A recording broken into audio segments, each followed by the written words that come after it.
নিকাৰুল হুছেইন কোনে ধৰিলে তোমালোকক? এইটো কালাম ছাৰ কালাম ছাৰ কিয় ধৰিলে? এইটো চেগুন গছ কটাৰ কাৰণে ক'ত কাটিছিলা? লামডিং যাব কেইডাল কাটিছা? 4টা। কেতিয়াৰ পৰা কাটি আছে? এইটো মানে আমি খালি 2 দিন হৈছে। অঁ এদিন কাটি পেলাই আহিছোঁ, আনিব পৰা নাই, ছাৰবিলাক আনি দিছে। অঁ আৰু কালি কটা টাইমতে ছাৰবিলাক যাই ধৰিছে। তো আমি অহা টাইমতে খালি চাইকেলবিলাক লৈ আহোঁতে ছাৰবিলাক ধৰিছে। গাছৰ গুৰিটো পোৱা নাই ছাৰবিলাক। অঁ অহা টাইমতে এইটো লামডিং ৰাস্তা যাওঁতে এটা চাইনবোৰ্ড আছে, অঁ তাতে ধৰিছে আমাক। অঁ কোনে কাটিব দিছে?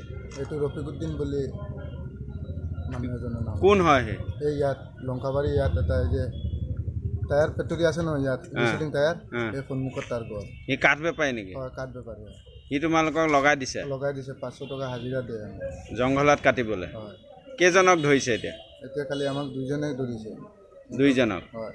ৰফিকুদ্দিনক পোৱা নাই? পোৱা নাই, চব পলাইছে। কিমান দিনৰ পৰা কৰি আছে এইটো? এইটো আমি খালি যোৱা 2 দিনেই হৈছে। আৰু বেলেগ পাৰ্টি আছে, এইটো হ'লে মই নাজানো এইবিলাকৰ। বেলেগ পাৰ্টিও কাটি থাকে? বেলেগ পাৰ্টিও কাটি থাকে। লামডিং ৰিজাৰ্ভত? হয়।